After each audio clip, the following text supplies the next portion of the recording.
चिरां जिल्ला सान्तिपुर हाथाइसालि फोथाराव खुंगा 5थि रंजालि बैसागु फोरबो फालिनायखौ मेहेरगोनां खुंफुंदों।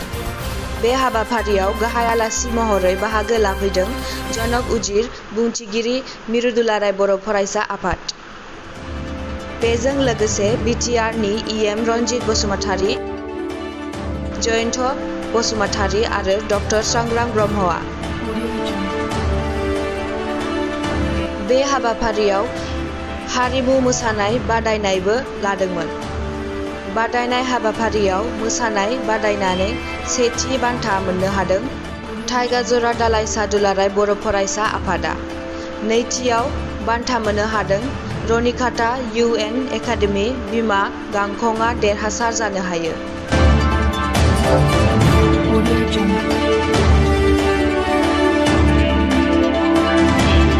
आरो थामथि बान्था मोननो हादों मैदम दाखिनगाव रंजालि क्लाबा देरहासार जानो हायो।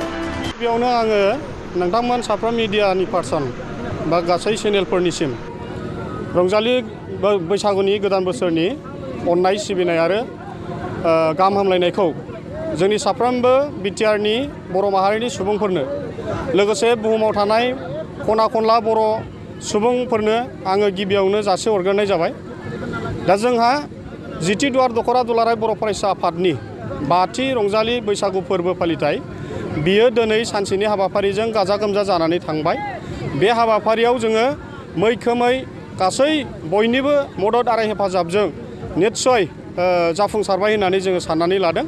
मानो होननानै बुङोब्ला दिनैनि प्रग्रामाव एबा बे हाबाफारियाव जोंनि नांगौ माखासे आलासि बिथांमोनहा गावसोर गोसो गुदुं जानानै नुजाफैदों। आरो बेजों लोगोसे जोंनि ओनसोलनि एबा टेन्डर आनसलिकनि सिङाव थानाय गासै मोन 6 दालाइसा आफादजों लोगोसे सान्तिपुर हालामनि गासै हालामनि माखासे बादायारि बिथांमोनहा बाहागो लाफैनायनि गेजेरजों खोब माने मेहेरगोनां जानानै थांदों। दा आङो साबायखर बावनो गोनां जागोन दिनै जिहेथु जोंनि हांख्रायनाय एबा खावलायनाय बायदियै जोंखौ मदद होफैनाय मानगोनां आलासि जोंहा 31 एबा 37 नं सिडली समस्तिनि मानगोनां MLA सार जयन्त बसुमतारिया गावनि बेसेन गोसा समखौ दोननानैब्लाबो नुजाफैदों। लोगोसे बिटिआरनि मानगोनां EM जोंहा रनजित बसुमतारी साराबो नुजाफैनानै हाबाफारिखौ मेहेरगोनां खालामफैदों। लोगोसे आरोबाव जोंहा बिटिआरनि मानगोनां चिफ बिथांनि OSD डक्टर सांग्रां ब्रह्म बिथाङाबो गोसो मोदोम होनानै एबा मदद होफैनानै नुजाथिफैनानै जोंखौ माने मदद खालामफैदों।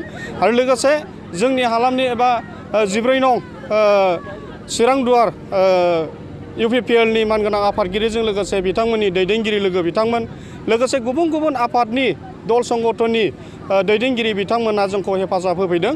बिनि थाखाय आङो खुंफुं आफादनि सासे आफादगिरि जानानै साफ्रोमनिसिमबो आंनि गोसो गोरबोनि लोगोसे खुंफुं आफादनि जानानै मदद होनायनि थाखाय एबा हेफाजाब होनायनि थाखाय आङो साबायखर जासिदों। आरो बे समाव आङो साबायखर जासिबावनो लुबैदों हांख्रायहरनाय बायदियै जोंहा बादायारि बिथांमोना गावसोरनि बेसेन गोसा समखौ दोननानै बर' हारिनि हारिमुखौ मोनसे मैखोम एबा गोगोम खालामनांगौनि थांखिजों एबा इयुन समाव फोथांलांनांगौनि थांखिजों जोंनि हांख्रायनाय बायदि बिथांमोना नुजाथिफैनानै बाहागो लाफैदों।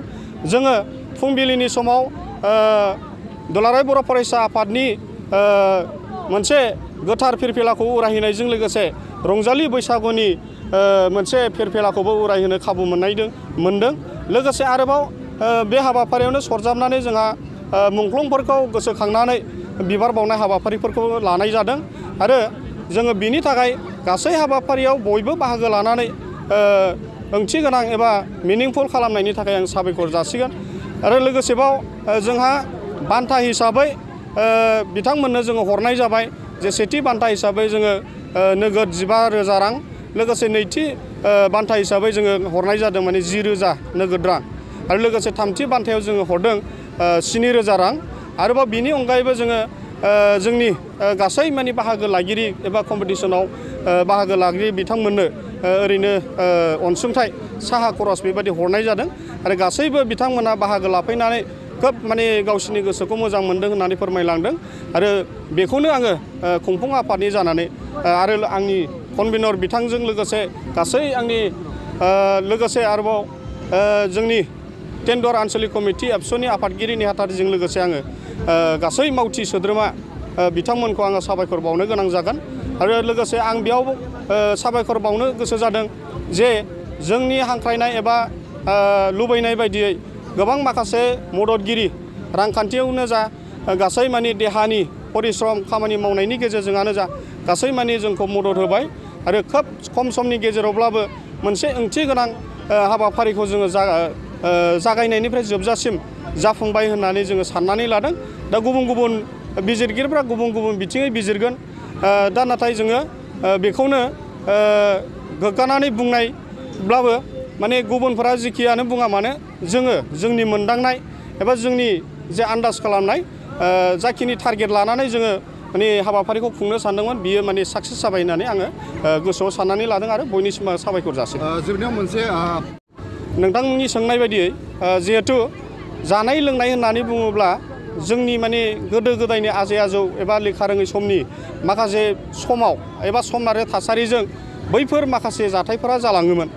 दा नाथाय बुहुमा सोलायनाय हिसाबै एबा जोंनि टाइम एन्ड सिटुवेसना जिहेतु माने चेन्ज जाबाय बे समाव जों जुदि दासिमबो बेखौनो लोहाबनानै थायोब्ला जोंनि खामानि मावनाय जोंनि गासै बिथिं समाज दानाय एबा जोंनि हारिनि मुं मोननाय बैफोर गासिबो माने गैया जालांनो नागिरो। बिनि थाखायनो आङो बुंगोन थांनाय गहपुरनि जाथायाबो मोनसे खोब माने दुखुनांथाव बाथ्रा आरो जोङो मोनथिनायाव बिथांमोननि जे जाथाय जानाय दुखुनांथाव जाथाय जानाय बेबो माने माखासे निसा जिनिस बाहायनायनि गेजेरजों जादों आरो बेनि गेजेरजों आरो नोंथांमोननि मिडियानि गेजेरजों आं बेखौनो खावलायगोन जोंनि दानि जाखांफुनाय लाइमोन सेंग्रा सिख्ला बिथांमोना जोङो गावखौनो गोसो हमथानानै सोलिनांगोन आरो जोंनि सोलिनायाव जोङो माबा मोनसे उसुबिदा जायोब्ला माबा मोनसे टेनसन जायोब्ला जोङो माबा मोनसे निसाखौ बोजबनानै लानांगौ बेखौ जोङो गोसोआव साननानै लानो नाङा आरो बेखौ जोङो उदां जानांगौ आरो जोङो गहपुरनि जाथाय बा गासै बिटिआरआव